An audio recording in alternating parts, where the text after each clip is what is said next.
Yo, what's up, Major League Baseball fans out there around the world? The one and only Mark Spencer is back here once again, and the MLB season has come to an end, and now the playoffs begin. It was a great 2012. We saw a lot of great stories, a lot of no-hitters. I've never seen a year so many no-hitters, a triple crown winner. I want to say congratulations to Mr. Miguel Cabrera. Miguel Cabrera managed to prove everybody that he's one of the best in the world. And pulling off something like a triple crown is it's not that easy. And he proved that he could get it done. And the way I look at it, the old college swing at it, hitting 400 for a season, leading your league in home runs with 44 or 40, was it 43 home runs he had, 139 ribbies. That's an amazing feat for Miguel Cabrera. Miguel Cabrera had to move to third base and make room for his teammate and battery mate, Mr. Prince Fielder, the son of Cecil Fielder. And Prince didn't have the greatest year, but he did contribute. He got off to a slow start, but he started to get it going, helped his team win the Central for a second year in a row. Jim Leyland, we're very proud of his team, had an emotional when they were celebrating when they won the division once again. It wasn't easy. They were trailing the White Sox the whole season for the division. The White Sox collapsed near the end. They just didn't have enough juice in them. They couldn't keep it going. Sometimes you have to push yourself to the next level to make these things happen. I think that's what happened there. Sometimes it goes your way, and then sometimes it doesn't go your way. So the way I look at it, folks, we saw with this team, anything's possible. When you put your mind towards it, anything is possible. Anything still is possible when you look at teams like the Texas Rangers that collapsed and the White Sox. And you look at the A's winning the AL West for the first time since 2002. So, the Athletics are just living proof that you don't need to have $200 or $100 million payroll to make the playoffs. The same thing for the Royals. They made the playoffs. They played today. It's a doubleheader of sorts. One in the National League and one in the American League. So, they play against Texas in Texas. It's going to be a very tough game. It's going to be hot. They're going up against Yu Darvish. Yu's one of baseball's great young pitchers. So, who knows? The game is the game for a reason. And we love this game, Major League Baseball. And we've seen some great stories. We've seen some great moments.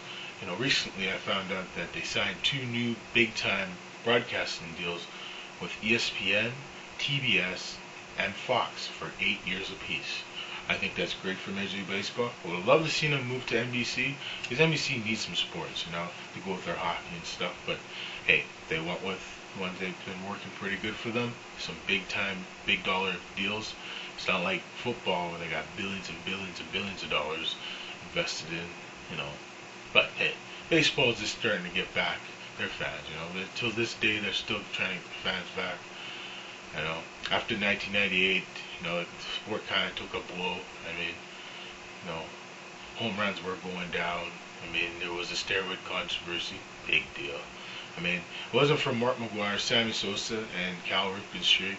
Who knows? Maybe baseball wouldn't be getting the deals they're getting now. It wouldn't be as popular as it is now. But thanks to Bud Selig, his creativity, bringing in 2 extra wild card teams, giving fans and the teams hope they can still play in the playoffs and maybe win a World Series.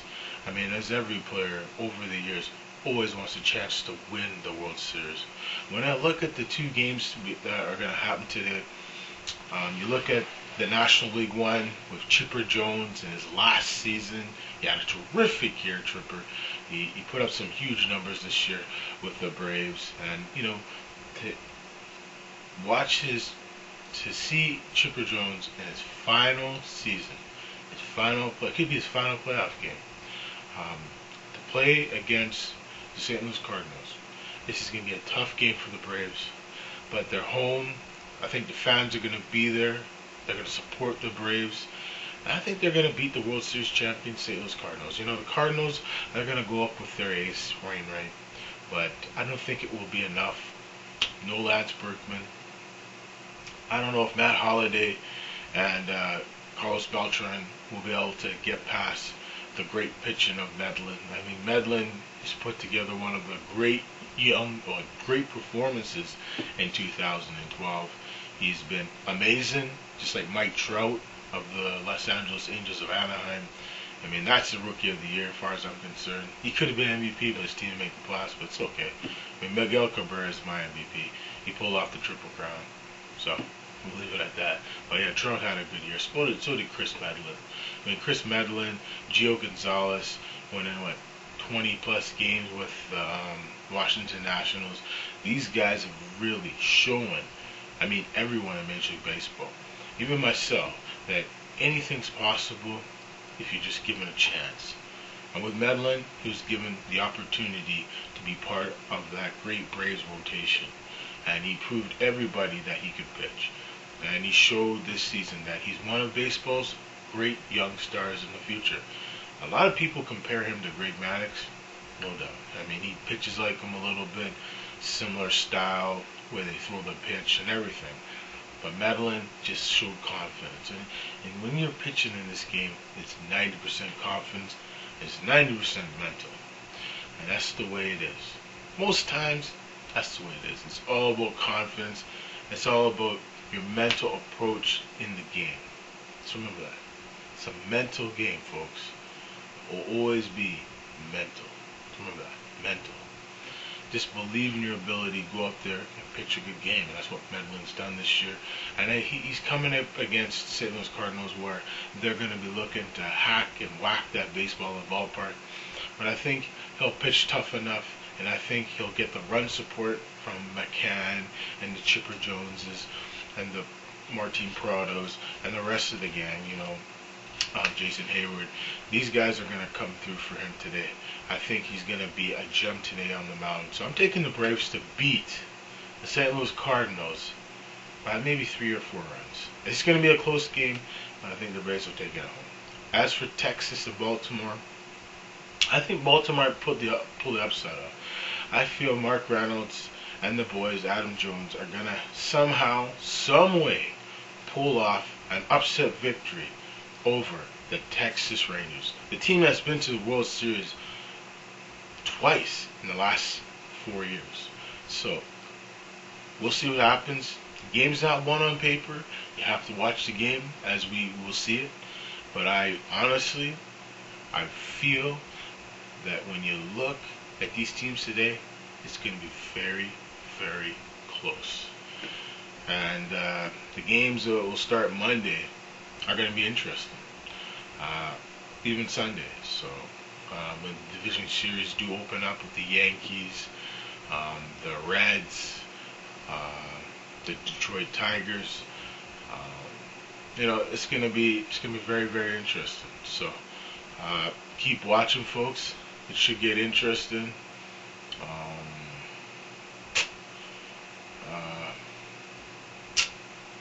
Oh yeah, and the San Francisco Giants too. So it should get interesting.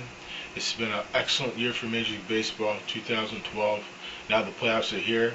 For MLB Review Playoff Edition 2012. This is the one and only Mark Spencer saying so long. Thanks for watching, folks, on YouTube. Thanks for watching the UFC video. Like I said, I didn't get too many hits on that one, but it's okay. I mean, that UFC was pretty good. UFC 152 delivered. I mean, John Jones just proved that he is a champion. He has a heart of a champion.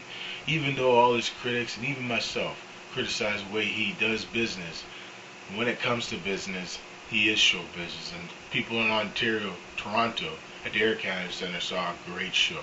As far as I'm concerned, every fight was good. Every single fight was good. I read some of the play-by-play. I saw some highlights.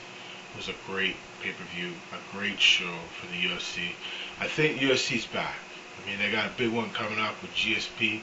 They got another big one coming up in December with Ben Smith Henderson going up against forget who, but no worries. I'll figure it out. Oh, actually, Nate Diaz. not Nick Diaz. Nick Diaz on suspension leave right now. But yeah, Nate Diaz. So I want you to deliver. Shogun's gonna be taking on. I think Alexander Gustafsson, the big Swede. So, I mean, it's going to be good, man. The UFC's getting better. I mean, Bellator has a big tournament coming up. Bellator 75, big heavyweight tournament. So, it's going to be pretty good. They're going to try to crown a new champion. And it was cool to see King Mo on TNA last night, Impact Wrestling. I mean, just showing what MMA and mixed martial arts combining with wrestling. It's just sweet. I mean, Hulk Hogan, I mean, he's still the man, dude. Sting, they're the best. You know, I mean, everyone talks about your Jeff Hardys, your Kurt Angles. You talk about your John Cena's. You talk about Vince McMahon. I mean, I've been hearing recently that Vince and John Cena are not seeing eye to eye. I mean, Cena really hurt his elbow recently in a match against CM Punk at that last pay-per-view you guys all saw. There's been some friction between the two, so I don't know. I don't know when Cena's contract's up, but I mean, whenever it's up, I think Cena has to really think about, you know, moving organizations. I think, you know, Cena, you know, he's in in some heat with Vince and Triple H and the rest of the mind trust at WWE, but you know, he's their biggest guy. I mean, they got to make him happy. If he wants to try something new, I think the WWE or Vince McMahon, whoever, needs to start to listen to their talent. That's why they jump ship sometimes. When they don't listen to the talent. Look at Beth Phoenix. She's frustrated. She's not the champion. She's going to quit the company. Can you believe that? And her boyfriend Edge, he just recently had neck surgery. So I think he's going to be out for like 6 months. Well, he's a star on Haven. So I think the show's all finished and done. So it's just going to be playing on television. You can watch it on Showcase in Canada, Sci-Fi in the States. I mean, Edge has really become a TV star. And I think his girlfriend would be a good star, Beth Phoenix, on television too. So I'd love to see her at Impact Wrestling, the knockout division, but I don't like what TNA's done with their knockout division. I mean, they've really put the brakes on it. They need to put more creativity into it, bring back those battle royals, the tag team knockout division, just bring more creative into their women's division, because I mean, they have a very good division. WWE's starting to get their Diva division going again. They need to put more creativity in it. And I like what they're doing with their tag team division, tag team tournaments. Same thing with Ring of Honor. I see they have a tag team tournament going. I mean, I love it. Tag teams is the way to go for professional wrestling in the next 3 years. Trust me. You will become what you want to be. King of ratings. Ratings will start to come in the future. You watch, keep watching your television. The ratings, especially wrestling and stuff, or sports entertainment, whatever you want to call it.